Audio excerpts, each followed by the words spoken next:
নমস্কার বন্ধুরা, from Dolly's recipe বুকে সকলকে আমার ভালোবাসা জানাই আর সকলের জন্য রইল আমার শুভেচ্ছা। আমি আজকে পানি ফলের একটা রেসিপি আপনাদের সাথে শেয়ার করব। পানি ফল এমনি খেতে ততটা কোনো স্বাদ হয় না, কিন্তু এইভাবে করে নিলে কিন্তু যে পানি ফল খেতে চায় না সেও খাবে। এইভাবে আধখানা করে তারপরে যদি পানি ফলের খোসাটা ছাড়ানো হয় তাহলে কিন্তু খুব ইজিলি খোসাটা ছেড়ে আসে। তাই আগে আধখানা করে নিয়ে পানি ফল তারপরে খোসা ছাড়ালে খুব তাড়াতাড়ি এটা হয়ে যাবে। এখন পানি ফলের সময়, তাই আপনারা একবার পানি ফল কিনে এইভাবে করে খেয়ে দেখতে পারেন, আপনাদের নিশ্চয়ই খুব ভালো লাগবে আর খুব মজাদার হয় খাওয়াটা, রান্নাটা। এবার আমার মোটামুটি দেখুন সব ছাড়িয়ে নিয়েছি। এবার আমি রান্নাটা শুরু করব। এটা খুব চটজলদি একটা রেসিপি, খুব সামান্য সময় নিয়েই হয়ে যায়। এর জন্য আমি ফ্রাইং প্যান গ্যাসে বসিয়ে দিয়েছি আর এখানে আমি 1 টিস্পুন বাটার দিলাম, কিন্তু এটা ফ্রিজে ছিল তাই এটা শক্ত, তাই 1 টিস্পুন। যদি ফ্রিজের বাইরে থাকে নরম হয় তাহলে 2 টিস্পুন কি 1.5 টিস্পুন বাটার দিয়ে নেবেন। এইবার আমি পানি ফলগুলো এখানে ছেড়ে দেব। পানি ফলগুলো দিয়ে একটু নাড়াচাড়া করে নিচ্ছি।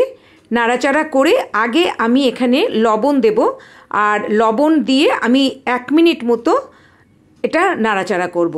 আমি 1/4 টিস্পুন লবণ এখানে ব্যবহার করলাম, আপনারা আপনাদের স্বাদ মতো লবণ দিয়ে নেবেন।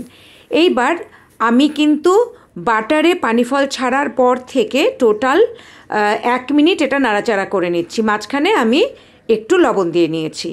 1 মিনিট নাড়াচাড়া করার পর তারপরে আমি লো ফ্লেমে, এখন কিন্তু আমি একটু লো টু মিডিয়ামে রেখেছি, এরপরে কিন্তু আমি লো ফ্লেমে আমি ঢাকা দিয়ে 3 মিনিট মতো করে নিলাম, একটা বয়েল মতো করে নিলাম।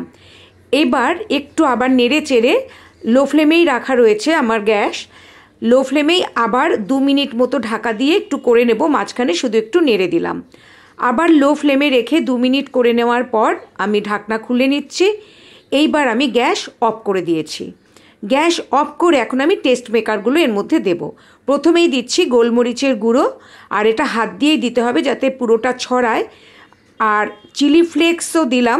আমি গোলমরিচের গুঁড়ো 1/4 টিস্পুন দিলাম, আর চিলি ফ্লেক্সও ওরকমই মতো দিয়েছি, তবে ঝালটা আপনারা যে যেমন খেতে পারেন আপনারা সেইভাবে ব্যবহার করবেন। এবার সব ভালো করে মিশিয়ে নিলাম। গ্যাসের ফ্লেম কিন্তু অফ রয়েছে। এবার গন্ধরাজ লেবুর রস এখানে আমি মেশাচ্ছি। আর এখন তো গন্ধরাজ লেবু মার্কেটে পাওয়া যায়। এটা হচ্ছে একটা গন্ধরাজ লেবুর 4 ভাগের 1 ভাগ। আর পাতিলেবু, যদি আপনারা গন্ধরাজ লেবু না পান তাহলে কিন্তু পাতিলেবু ব্যবহার করতে পারেন। আর পাতিলেবুর ক্ষেত্রেও কিন্তু 4 ভাগের 1 ভাগই ব্যবহার করবেন, কারণ পাতিলেবুতে রস বেশি থাকে, গন্ধরাজ লেবুতে কিন্তু রস কম থাকে। এবার গন্ধরাজ লেবুর পেছনটা, শুধু সবুজ অংশটা হালকা করে ঘষে আমি এর মধ্যে দিয়ে দিচ্ছি, যেন সাদা অংশটা না যায়, তাহলে কিন্তু তেতো হয়ে যাবে। তাই শুধু সবুজ অংশটা হালকা করে ঘষে আমি এখানে দিয়ে দিচ্ছি। দিয়ে আবার আমি ভালো করে নেড়েচেড়ে নেব। এইভাবে যদি পানি ফল করেন দেখবেন দারুণ টেস্ট হয়। বাটারের যে একটা টেস্ট, আর তার সাথে গন্ধরাজ লেবুর যে গন্ধ, আর চিলি ফ্লেক্স ঝাল বা গোলমরিচের যে একটা ফ্লেভার, সব কিছু মিলে সত্যি কিন্তু যে পানি ফল খায় না সেও খাবে। তাই আপনাদের কাছে রিকোয়েস্ট রইল, যেহেতু এখন মার্কেটে পানি ফল পাওয়া যাচ্ছে অ্যাভেলেবেল, তো আপনারা এরকমভাবে করে খাবেন। আমার হয়ে গেছে, এবার আমি এটা নামিয়ে নিচ্ছি। খুব চটপটা একটা খাবার, কোনো সময় চটপটা কিছু খেতে ইচ্ছা করলে এইভাবে কিন্তু করে নিতে পারেন।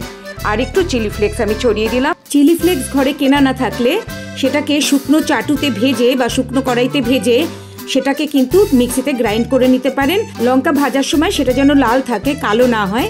ওপরে একটু বিট লবণ ছড়িয়ে দিলাম। আমি আবার আসবো। সবাই ভালো থাকবেন। নমস্কার।